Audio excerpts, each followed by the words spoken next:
Hello everyone, welcome back to our channel. तो आज यहाँ पे हम डिस्कस करने वाले हैं कंबाइंड और टोटल लेवरेज के बारे में। तो हमने operating leverage and financial leverage discuss करा। तो कंबाइंड लेवरेज क्या होता है? जब हम दोनों कॉस्ट, जो फिक्स्ड कॉस्ट है operating fixed cost and financial fixed cost. Operating fixed cost में हमने बात करी थी, जैसे फैक्ट्री का रेंट वगैरह पे करना होता है, सैलरीज वगैरह पे करनी होती है, ठीक है, वो fixed cost. And financial fixed cost की हमने बात करी, जो इंटरेस्ट हम डेट पे करते हैं। अब इन दोनों को कंसीडर करा जाएगा एक साथ, राइट। तो बेस इसीलिए इसे कंबाइंड लेवरेज कहा जाता है, क्योंकि इसमें operating leverage and financial leverage दोनों ही आ जाती हैं। फिर हम इसमें बात करेंगे, बेसिकली ये बताता है हमें marginal percentage change in the revenue leads to disappropriation percentage change in EBT। तो हम बोल सकते हैं कि यहाँ पे हम क्या देखते हैं कि सेल्स में चेंज होने से सीधा ईबीटी पे क्या इम्पैक्ट पड़ रहा है, या फिर ईपीएस पे क्या इम्पैक्ट पड़ रहा है।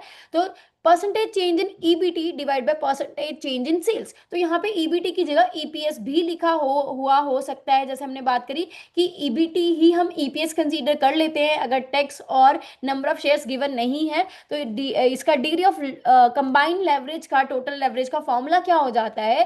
Percentage change in EPS divide by percentage change in sales, या फिर percentage change in EBT divide by percentage change in sales. वही हम जो बात कर रहे थे कि सेल्स और ईपीएस में डायरेक्ट क्या यहाँ पे अब हम देखेंगे, क्योंकि ऑपरेटिंग में हमने क्या देखा, सेल्स और ईबीआईटी का, ठीक है। फाइनेंस में, फाइनेंशियल लेवरेज में हमने देखा ईबीआईटी और ईपीएस का। अब हम सेल्स और ईपीएस का रिलेशनशिप यहाँ पे देखेंगे, ठीक है। इसमें हम बात करेंगे, it is a product of both financial and operating leverage and can be written as. तो इसका फॉर्मूला जो है, दूसरा फॉर्मूला क्या बन जाता है?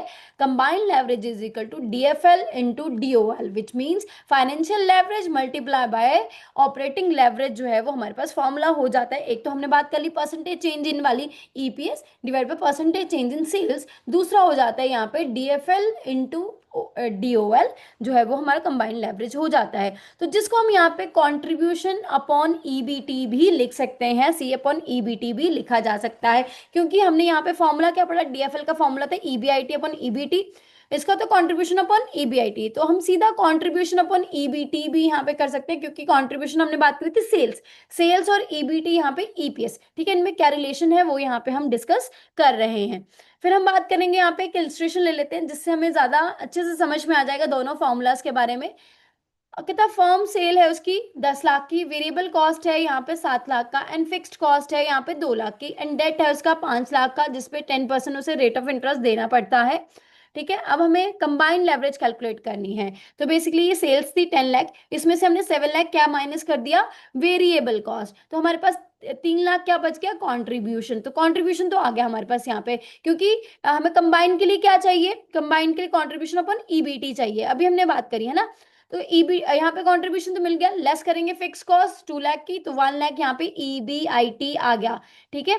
तो यहाँ से हम क्या निकाल सकते थे? ऑपरेटिंग लेवरेज, जैसे हमने पीछे करा क्वेश्चंस, ठीक है। फिर हम करेंगे इसमें से लेस इंटरेस्ट, क्योंकि हमें ईबीटी निकालना है फाइनेंशियल के लिए। तो 5 का यहाँ पे 10% हो जाएगा 50,000, तो ईबीटी आ जाएगा यहाँ पे हमारे पास 50,000 का, राइट।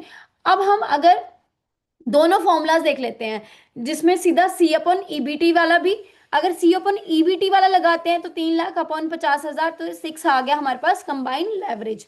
अगर हम यहाँ पे जो फॉर्मूला हमने यहाँ पे डिस्कस करा था, कौन सा? ये वाला, डीएफएल इंटू डीओएल, ये भी कर सकते हैं। अगर हमारे पास डीएफएल और डीओएल निकाल लेते हैं, तो पहले हम ऑपरेटिंग लेवरेज निकाल लेते हैं, कॉन्ट्रीब्यूशन अपॉन ईबीआईटी 3/1, यहाँ पे कॉन्ट्रीब्यूशन अपॉन ईबीआईटी, तो ये 3 आ गया। फाइनेंशियल लेवरेज कैलकुलेट कर लेते हैं, EBIT upon EBT 1 lakh upon 50,000, तो ये 2 आ गया। जब हम इन दोनों को मल्टीप्लाई कर देंगे तब भी तो 6 ही आ रहा है, विच मीन्स दोनों फॉर्मूला यहाँ पे क्या है? करेक्ट है। हम दोनों फॉर्मूलाज को यूज करके कंबाइंड लेवरेज कैलकुलेट कर सकते हैं। सी अपॉन ईबीआईटी करके भी, सॉरी, सी अपॉन ईबीटी करके भी यहाँ पे कैलकुलेट किया जा सकता है, या फिर operating leverage into financial leverage multiply करके भी कंबाइंड लेवरेज कैलकुलेट की जा सकती है। अब हम बात करेंगे यहाँ पे कि 30 ईयर्स में 10 लाख से भी ज्यादा बैंकर्स को हेल्प मिली है हमारी वीडियोस एंड पीडीएफ की हेल्प से, JIB, CIB and bank promotion exam को क्रैक करने में। हमारी जो वीडियोस हैं वो फ्री ऑफ कॉस्ट जो है वो अवेलेबल है यूट्यूब पे। बट अगर आप अपडेटेड वर्जन वीडियोस का चाहते हो तो nschoolofbanking.com पे आपको आना पड़ेगा। यहाँ पे आपको अपडेटेड वर्जन जो है वीडियोस का मिलेगा, जिससे आपके एग्जाम क्रैक करने की जो पॉसिबिलिटी है वो और बढ़ जाएगी। अब हम कुछ क्वेश्चंस डिस्कस कर लेते हैं। पहला क्वेश्चन यहाँ पे क्या कहता है, जो हमने इलस्ट्रेशन करी है अभी, कंट्रीब्यूशन हमें 3 लाख था, ईबीआईटी हमारे पास 1 लाख था, इंटरेस्ट 50,000 था, EBT 50,000। Which statement correctly describe total leverage behaviour को? A small small percentage rise in sales will cause an amplified rise in EBT. ठीक है, दूसरा बोला जा रहा है a fall in sale will reduce EBT more sharply than the fall in sales. DTL become undefined if contribution is equal to fixed cost. DTL become negative if EBT is negative.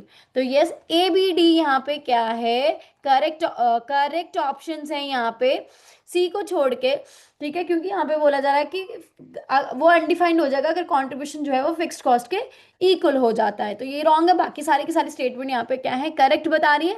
Yes, small percentage rise होने से sales में EBT जो है वो हमारा ज्यादा raise हो जाएगा। जैसे कि डीएफ अगर टोटल लेवरेज यहाँ पे 3 है तो 3 टाइम्स चेंज जो है वो ईबीटी में हमें देखने को मिलेगा। अगर सेम वही रिड्यूस फॉल हो रही है सेल्स, वही रिड्यूस हमें यहाँ पे ईबीटी में भी देखने को मिलेगा, राइट। डीटीएल बिकम नेगेटिव हो जाता है अगर ईबीटी ऑब्वियसली हमारा नेगेटिव होगा। सी अपॉन ईबीटी हमारा फॉर्मूला होता है, ईबीटी अगर नेगेटिव में तो आंसर हमारा नेगेटिव में आ जाएगा। अब हम बात करेंगे यहाँ पे नेक्स्ट क्वेश्चन की, जिसमें बोला जा रहा है which of the following will always reduce the degree of total leverage? पहला, increase in EBIT with fixed interest, reduce in fixed operating cost, conversion of debt into equity, या फिर increase in variable cost per unit keeping selling price constant। तो yes A B C यहाँ पे क्या है और correct option है, ठीक है, डी को छोड़ के। नेक्स्ट अब हम बात करेंगे नेक्स्ट क्वेश्चन की, जिसमें बोला जा रहा है firm has a very high dual but very low DFL, what can be concluded about the firm's risk? High business risk but low financial risk, high financial risk but low business risk, both business and financial risk are high, या फिर both business and financial risk are low। तो ये option A यहाँ पे रहेगा। Financial risk लो क्यों है? क्योंकि यहाँ पे डीएफएल लो है। अगर डीएफएल हाई होता तो फाइनेंशियल रिस्क भी हाई होता। देखो, जितनी लेवरेज यहाँ पे लो रहेगी उतना रिस्क कम रहेगा, जितनी लेवरेज हाई रहेगी उतना रिस्क ज्यादा रहेगा। ऑब्वियसली बात है, रिवॉर्ड भी ज्यादा होगा बट लेकिन रिस्क भी ज्यादा होगा। ठीक है, अब हम बात करेंगे अगले क्वेश्चन की, जिसमें बोला जा रहा है for a highly leveraged firm which of the following is most critically danger zone for DTL? When contribution approaches zero, when EBIT fixed operating cost, when is equal to interest, when EBT approaches zero। तो yes, option D is the correct option here. When EBT approaches zero तो वो danger zone हो जाएगा, क्योंकि वहां पे हमारा जो प्रॉफिट है वो जीरो हो रहा है, राइट। तो इट मीन्स हमारा टोटल लेवरेज जो है वो डेंजर जोन की तरफ है, मोस्ट क्रिटिकल है। देन हम बात करेंगे फिफ्थ क्वेश्चन की, जिसमें बोला जा रहा है assertion when a firm EBT become very small the degree of total leverage become extremely high. Reason, detail measures the sensitivity of EBT to change in sales and a lower EBT magnifies this sensitivity. तो both are correct है। R is a correct explanation of A. Both are correct but R doesn't explain A. A is true but R is false. A is false but R is true. तो yes, option A यहाँ पे correct है कि both statements are correct and R is a correct explanation of A है। So that's all. Thank you very much.